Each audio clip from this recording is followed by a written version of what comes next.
Dia akan muncul di tanah gersang bersama 70,000 askar sedia hadap perang. Sekalian alam terpinga-pinga, dari kurosan mereka berjalan keliling dunia. Hey, terbit mentari bukan terbit yang biasa.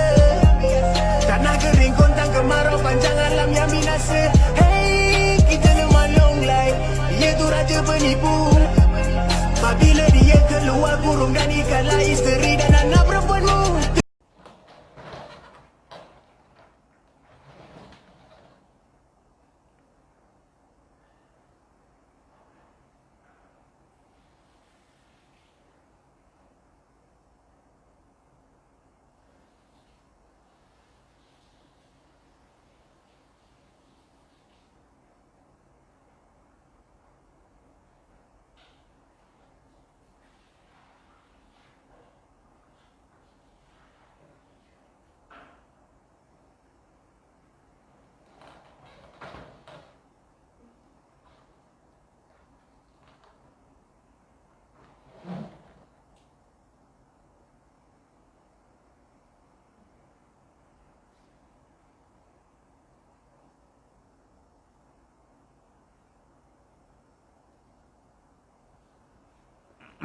Baik, insya-Allah kita mula dengan kita tunggu sekejap, tunggu seminit ini insya-Allah.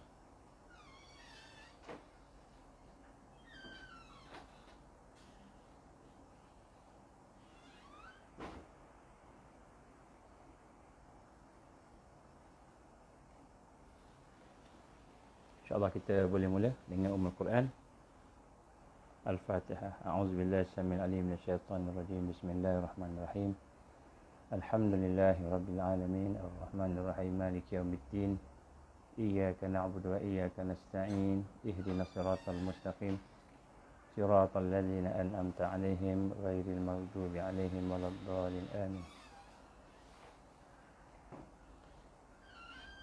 أعوذ بالله السميع العليم من الشيطان الرجيم بسم الله الرحمن الرحيم إن الحمد لله نحمده ونستعينه ونستهديه ونستغفره ونعوذ بالله من شرور أنفسنا ومن سيئات أعمالنا من يهده الله فلا مضل له ومن يضلل فلا هادي له أشهد أن لا إله إلا الله وحده لا شريك له وأشهد أن محمدا عبده ورسوله قال رب اشرح لي صدري ويسر لي أمري واحلل عقدة من لساني يفقهوا قولي رب زدني علما أما بعد. Assalamualaikum warahmatullahi wabarakatuh. Alhamdulillah, pertama-tama kita bersyukur pada Allah Subhanahu Wa Taala. Dengan keizinan Allah kita diberikan kesempatan pada malam ini untuk sama-sama kita berada dalam satu majlis untuk kita sama-sama berbincang, berfikir dan untuk sama kita melihat beberapa perkara yang berlaku, yang telah berlaku, yang bakal berlaku di dalam kehidupan kita yang digambarkan oleh Rasulullah sallallahu alaihi wasallam bahawa kehidupan ini tidak akan bermakna melainkan dia dipenuhi dengan perkara yang berfaedah. Seseorang itu tidak akan meningkat kepada takwa sehingga dia meninggalkan perkara yang sia-sia dalam hidup dia. Jadi kita kena melihat dalam diri kita ini berapa banyakkah perkara-perkara yang kita sia-siakan dalam hidup kita. Jadi mudah-mudahan bila kita meninggalkan perkara sia-sia tadi, Allah akan memberikan kepada kita kekuatan, insya-Allah. Tuan-tuan dan puan-puan Allah, kita panjatkan selawat dan salam kepada Rasulullah sallallahu alaihi wasallam, baginda Nabi sallallahu alaihi wasallam. Kita panjatkan dengan penuh kasih sayang kepada Rasul sallallahu alaihi wasallam, kepada para ahli keluarga baginda, pada para sahabat baginda Rasul SAW dan juga seterusnya kepada mereka yang berjuang sehinggalah mereka mendapat bersama-sama dengan perjuangan Rasul SAW. Kita doakan kita termasuk dalam golongan mereka yang bersama-sama dengan perjuangan Rasulullah. Tuan-tuan dan puan-puan Allah SWT, sebenarnya pada hari ini kita melihat suasana semakin lama semakin kelam kabut. Kita melihat bagaimana keadaan umat pada hari ini dalam keadaan yang berbagai suasana, terutama kita di Malaysia ni, kita dapat merasakan bagaimana ketegangan suasana-suasana yang ada dengan digambarkan peningkatan COVID-19 kes-kes positif yang digambarkan yang telah bertambah, dan kemudian ditambah lagi dengan masalah politik negara kita, yang mana masalah politik negara kita ini berada dalam keadaan yang tidak stabil, sehingga digambarkan yang dulu yang Maha Mulia daripada Kebaginda Tuan Agong telah mengisytiharkan darurat. Dan kita merasakan bahawa sesungguhnya bukan hanya darurat itu, tetapi ada banyak lagi perkara-perkara yang berlaku dan bakal berlaku. Cuma sebagai permulaan mukadimah ni, saya nak mengajak diri saya dan diri tuan-tuan, puan-puan sekalian, anak-anak sekalian. Yang pertama sekali, kita janganlah kita menanamkan perasaan takut kepada qada dan qadar. Takut kepada keadaan yang bakal berlaku, yang kita dengar, yang akan berlaku yang kita dengar, ataupun keadaan yang kita jangka berlaku. Iaitu di mana kita lihat hari ini COVID-19 bertambah banyak, dia punya kes bertambah banyak. Dan juga kita melihat bagaimana keadaan lockdown, sehingga menyebabkan saudara kita, mungkin kita juga terlibat, tak boleh nak berniaga dah tak boleh terlibat dengan berbagai perkara-perkara yang selalunya kita terlibat. Begitu juga institusi-institusi masjid juga tak boleh nak berjamaah lagi, ataupun mungkin tersekat. Jadi banyaklah perkara-perkara yang berlaku pada hari ini yang menyebabkan kita merasa tertekan dengan keadaan tersebut. Mungkin sebahagian daripada kita dah setahun agaknya tak ada kerja dan tidak ada income. Tapi hendaklah kita merasakan bahawa segala yang Allah beri kepada kita itu adalah merupakan satu ujian untuk kita. Satu ujian untuk kita. Jadi kita kena pertingkatkan sabar kita, pertingkatkan penyerahan hati kita kepada Allah. Kita pertingkatkan, yang kita kata, redha kepada Allah, dan kita berserah kepada Dia. Dan bagaimanakah kita nak berserah pada Dia, tuan-tuan? Memang Allah uji kita. Memang Allah sedang uji kita semua di akhir zaman sekarang ini dalam keadaan susah. Memang susah. Tapi sebenarnya suasana yang kita hadapi ni kan pernah dihadapi oleh nenek moyang kita, oleh atuk kita, nenek-nenek kita sebelum ini. Iaitu ketika zaman khilafah Osmaniyah nak jatuh. Saya akan cerita pada malam ni. Jadi sebenarnya apa yang berlaku pada hari ini yang kita gambarkan sebagai big reset. Big reset tu sebenarnya dah pernah berlaku sebelum ini. Sudah pernah berlaku pada zaman Osmaniyah. Ketika dia peringkat nak jatuh. Kita akan belajar daripada apa yang berlaku, supaya kita dapat merasakan bahawa sesungguhnya yang berlaku pada hari ini hanyalah sebahagian daripada qada dan qadar, ketentuan Allah, ketetapan Allah. Dan setiap ketetapan Allah tu dia ada manfaat dia, ada hikmah dia, ada kebaikan dia.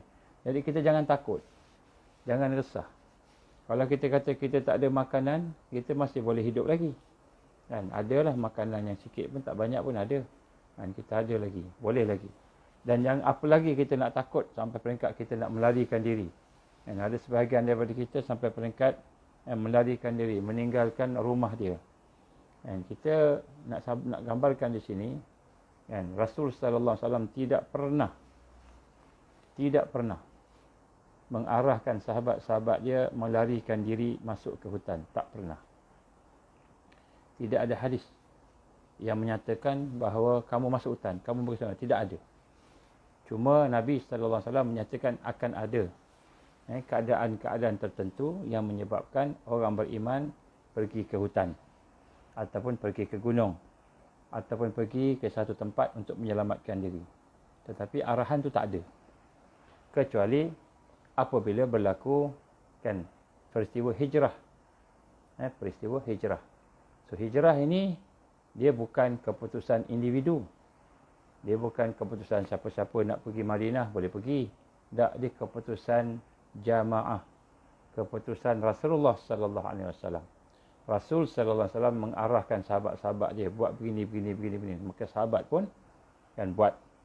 Jadi maknanya dia bukan kita. Sebab tu saya nak gambarkan sini, tuan-tuan rahmat Allah, ujian-ujian yang kita bakal hadapi kalau kita rasa sedang berada dalam suasana akhir zaman ini, Maka ujian-ujian itu sebenarnya Allah akan beri sesuai dengan kemampuan kita. Kalau kita lari daripada tanggungjawab kita, mas'uliyah kita, tanggungjawab kita, Allah akan tanya kita. Allah akan tanya kita. Sebab tu pada masa ini kita kena betulkan konsep kita. Saya dah bercerita panjang lebar tentang hal ini dalam kuliah yang lepas. Saya minta tuan-tuan rujuk kembali uzlah ni. Uzlah yang syar'i, uzlah yang mengikut syarak dengan uzlah yang tidak mengikut syarak. Jadi kita dah bincang dah, panjang lebar saya bincang. 2-3 siri saya bincang. Tuan-tuan minta rujuk semula. Jadi ini persoalan-persoalan yang berlaku. Walau bagaimanapun saya akan cuba jelaskan dari masa ke semasa insya-Allah. Jadi tuan-tuan rahmat Allah SWT, pada malam ini kita nak melihat tentang perkara-perkara yang digambarkan akan berlaku, bakal berlaku dan sebagainya yang telah didedahkan sendiri oleh WEF, contohnya World Economic Forum, ataupun IMF sendiri mendedahkan. Saya akan cuba tengok.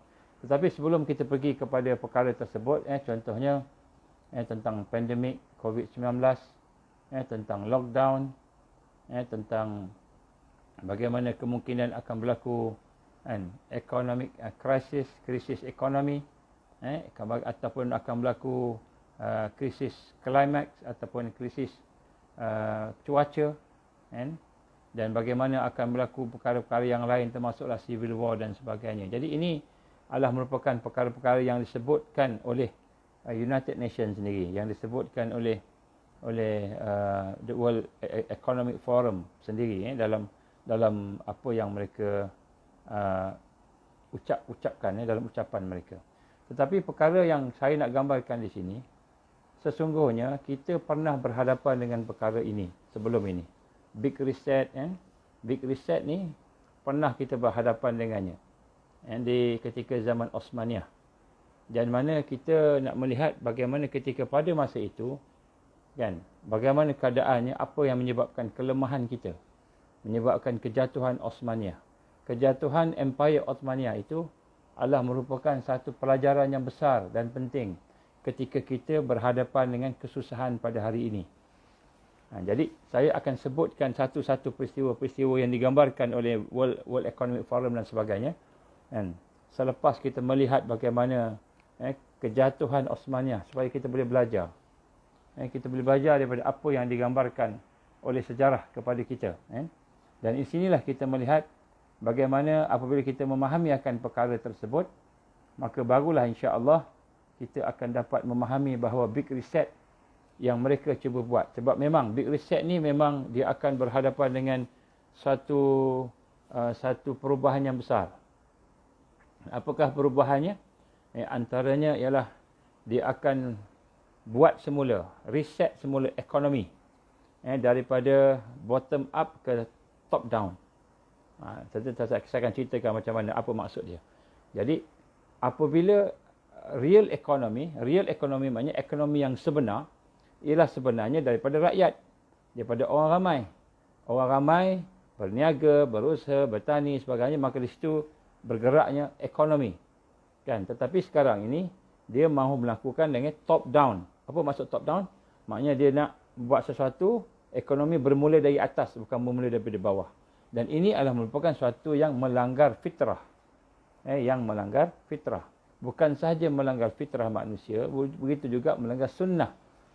Sunnah yang telah ditetapkan oleh Allah Subhanahu wa taala. Jadi insya-Allah bila sesuatu itu dilakukan melawan sunnah, maka insya-Allah pasti binasa. Pasti binasa. Ini berita baik kat kita sebenarnya.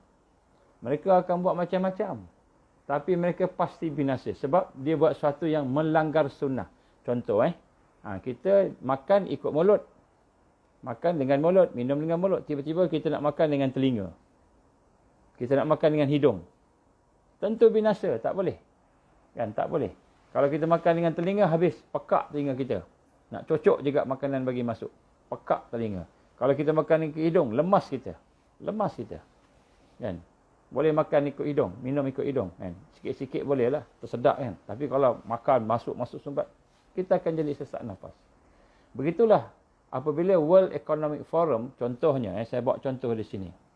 menggambarkan kepada kita bahawa mereka akan mengadakan big reset. Big reset sebagaimana yang digambarkan oleh dia punya pengurusi dia, Klaus Schwab. Kan, Klaus Schwab kata apa? Chairman and founder of WEF. Ini sebagai mukadimah. It is obvious, dia kata. Ini satu yang amat jelas. That we are in the midst of most severe crisis. Kita sedang berada dalam satu krisis yang amat buruk, severe. The world has experienced since World War II. Jadi semenjak peperangan dunia kedua, inilah dikata krisis yang paling serius sekali. Dan sejak 75 tahun yang lalu, countries and people came together to shape the post-war global order. Dia kata orang-orang semua, country, orang manusia berkumpul untuk buat new world order pada masa itu selepas perang dunia, which brought us decades of peace and increased global cooperation, dan telah menyebabkan kita berada dalam keadaan aman dan dalam keadaan bekerjasama, and prosperity, dia kata hundreds of millions of people around the world berada dalam keadaan baik, elok. Tetapi krisis COVID-19 ini telah menunjukkan bahawa kita sistem kita, dia kata, our system now, our old system, dia sebut, are not fit anymore for the 21st century. Saya petik ucapan dia. Jadi kata Klaus Schwab, dia kata apa? Dia kata krisis COVID-19 ni telah menunjukkan bahawa kita berada dalam satu sistem yang tak lagi dah sesuai, not fit anymore for the 21st century. It has laid bare the fundamental lack of social cohesion. Daripada COVID-19 ini, pandemik ini, maka dia kata telah menyebabkan beberapa kekacauan berlaku daripada kejelikatan, keakraban masyarakat, the fundamental lack of social cohesion, fairness ataupun kita kata keadilan, inclusion, keterlibatan semua orang, dan equality, kesamarataan. Now is historical moment. Sekarang inilah dia kata satu masa yang history, yang amat bersejarah. A time not only to fight severe virus, bukan hanya kita kena melawan virus-virus yang membunuh itu, yang teruk itu, but to shape the system, tetapi kita kena membentuk satu sistem yang baru for the need of the post-corona era, untuk satu keperluan kepada post-corona era. In short, we need a great reset. Secara ringkasnya, kita perlukan great reset. Jadi begitu juga yang disebut oleh Kristalina Georgieva, yang merupakan managing director of IMF, International Monetary System. Apa kata Kristalina ni? Dia kata, now is the time. Sekaranglah masanya to think what history would say. Berfikir apa yang sejarah akan berkata berkenaan dengan krisis ini, about the crisis. Now is the time for all of us to define our own role. Kita hari ini kena, menurut Kristalina, IMF, kita kena tengok balik semula peranan kita. Peranan kita di dalam masyarakat. What is it that would make it so that history would look at this crisis? Apakah yang kita boleh buat untuk menjadikan sejarah yang ada pada hari ini, ketika kita berhadapan dengan krisis, as the great opportunity, dan kita melihat bahawa inilah satu peluang yang terbaik untuk reset, untuk reset juga ni IMF. Kemudian Antonio Guterres, Secretary General of United Nations, ini pengurusi United Nations. Apa dia kata? The Great Reset is a welcome recognition that this human tragedy must be a wake-up call. Dia kata apa yang berlaku pada hari ini, crisis, human tragedy, disebut human tragedy. Satu human tragedy, tragedi kemanusiaan, iaitu berkenaan dengan apa yang berlaku. Maka dia kata great reset lah perkara yang perlu kita ambil. It is imperative that we reimagine. Ini merupakan satu keperluan, satu yang perlu sangat kita buat, untuk kita menggunakan imajinasi kita semula, menggunakan imajinasi kita semula, to rebuild, untuk membina semula, to redesign, untuk nak mencipta mereka cipta semula, to reinvigorate, untuk kita nak memperbaiki, membetulkan semula dan rebalance our world. Rebalancing investment, harnessing science and technology, and advancing the transition to net zero emission or element of the Great Reset. Dia kata semua yang berlaku ni semua Allah menunjukkan bahawa kita kena buat Great Reset. Kena reset semula dunia ni. Reset semula, kena kosongkan semula. Tekan kosong, tutup switch kejap. Apa masuk Great Reset ni? Tutup switch, on balik. Off kan dia, on balik. Off, on balik. Apa berlaku ketika off? Apa berlaku semasa off? Dan apa berlaku ketika on, selepas on? Ini satu persoalan besar. Ini satu soalan besar. Jadi nak sebut kat sini, semua orang cakap ketua-ketua dunia ni, United Nations pun ya, IMF pun ya, WEF pun ya, Prince Charles pun sama juga. Kan? Prince Charles kata apa? We are literally at the last hour and there is real urgency for action with the urgency required. Dia panjang dia cakap. Secara ringkasnya, kita kena Great Reset juga. Baik. Apa sebenarnya yang mereka nak? Ini satu persoalan. Sebenarnya yang kita pun dah tahu dah jawapan dia. Kan? Tapi nak sebut kat sini, kan, bagaimana, apa agenda dia. Saya nak sebut kat sini secara ringkas. Kan? Klaus Schwab telah berkata dalam, tuan-tuan boleh dapat dalam website dia. Dalam website WEF boleh. Semua yang saya baca ni ada sebahagian besar dalam WEF punya website. Kata Klaus Schwab, now is the time for Great Reset. Sekarang masa untuk kita buat Great Reset. Maka dia kata ada 3 komponen untuk Great Reset. Ini dari sudut ekonomi. Jadi saya baca ringkas dulu. Lepas tu saya nak tengok apa yang pernah berlaku. Lepas tu kita urai semula 3 perkara tersebut. Saya tak nak urai lagi. Sebab kalau saya urai tu, nanti kita nampak yang tu. Tak nampak macam mana persiapan kita. Sebab kita bukan sekadar nak tahu Great Reset ni apa. Macam mana, apa dia nak buat. Cara detail. Tapi kita nak tahu apa persiapan kita. Sebelum bincang tu supaya kita faham. Baik. Yang pertama sekali, ini saya ringkas. Saya sebut ringkas. Dia kata ada 3 komponen. Great Reset ada 3 komponen. 3 perkara. Ini dalam dia punya website. Tuan-tuan boleh tengok. Yang pertama dia kata, steer the market toward fairer outcome. Steer the market. Jadi yang pertama sekali dia kata ialah kita untuk nak memandu, steer. Nak memandu. The market toward fairer.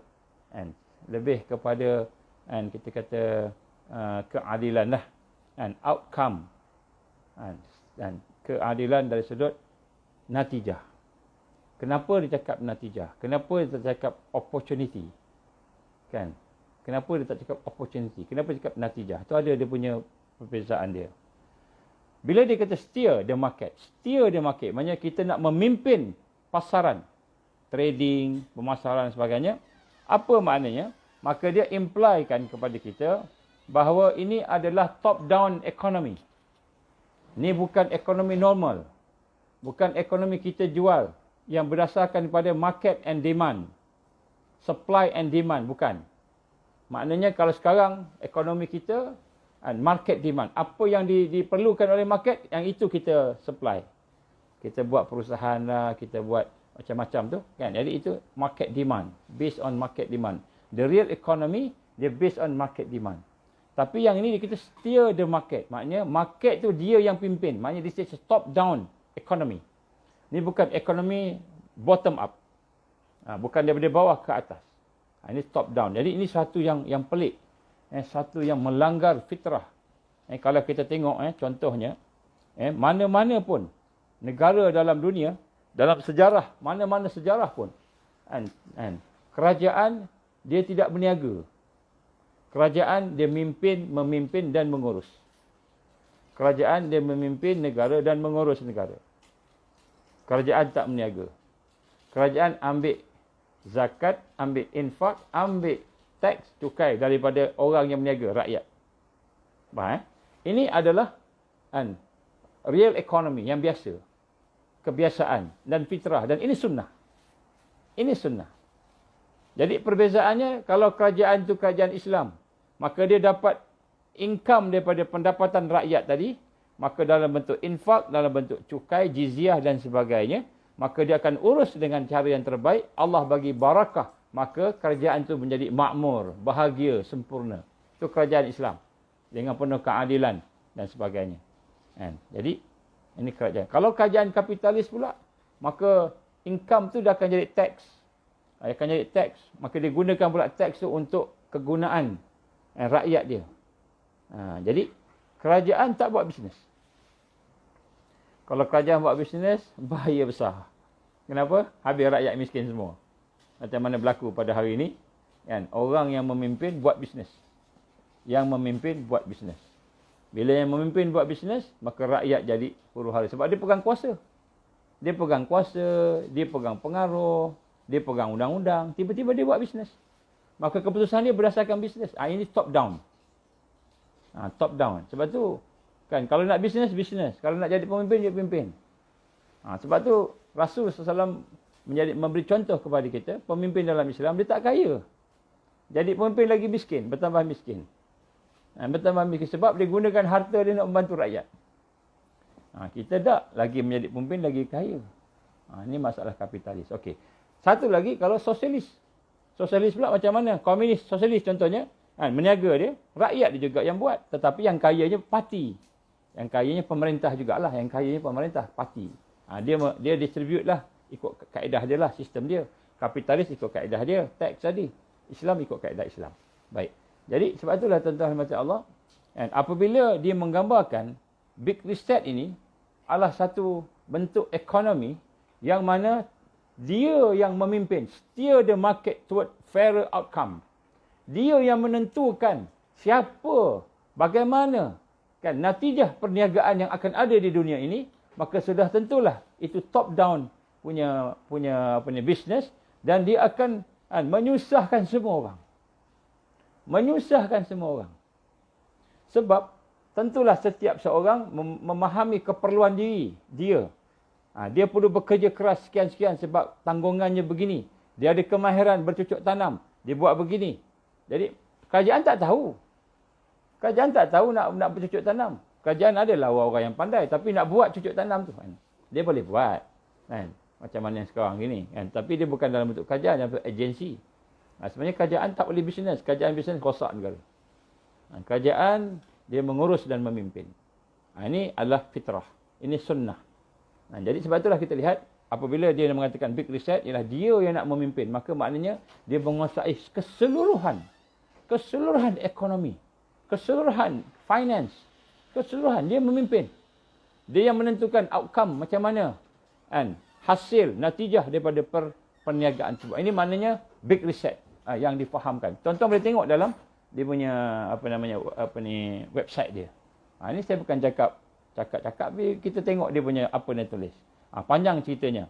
Kemudian selepas tu kan perkara yang kedua yang dia kata dia punya komponen dalam Big Reset, ensure that investment advance shared goals such as equity and sustainability.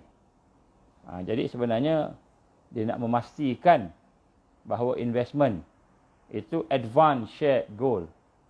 Macam mana orang tu nak advance shared goal, macam mana orang tu nak invest, kecuali dia ada peraturan. Maka yang kedua ni, hakikat yang digambarkan oleh para penganalisa antaranya ialah bila dia mengatakan to ensure that investment advance shared goal, memastikan investment tu bergantung kepada perkongsian matlamat orang yang buat bisnes tadi contohnya, such as equality and sustainability, maknanya apa yang tersirat kat situ, yang tersirat dia nak kuasai bisnes to ensure, maknanya dia akan kenakan tax, dia akan kenakan peraturan supaya bisnes itu menjadi semua baik aja.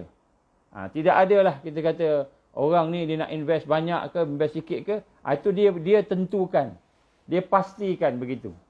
Ini top down juga. Yang kedua ni lebih kepada bagaimana dia nak membuat peraturan-peraturan. Ini adalah merupakan satu kontrol.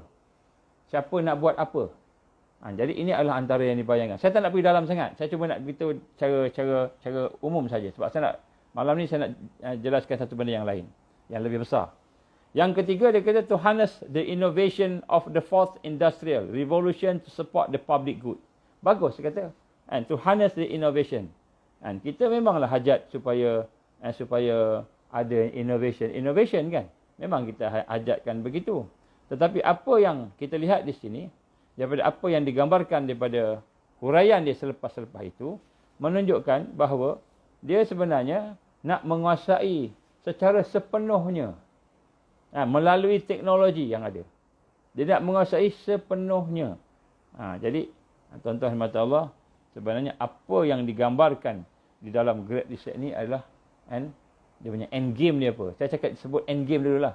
Sebelum kita tengok dia punya proses dia. Saya nak supaya tuan-tuan tahu. End game dia apa yang akan berlaku daripada sini. Yang pertama sekali akan berlaku disebut sebagai stagflation. Stagflation di mana ekonomi tak bergerak. Tidak berlaku pergerakan ekonomi. Dia kontrol semua. Itu satu. Ni saya beritahu end game dulu. Nanti kita beritahu proses kemudian sikit. Supaya kita nampak, bila kita bincang, kita nampak ala tuju kita ke mana. Yang kedua, tax.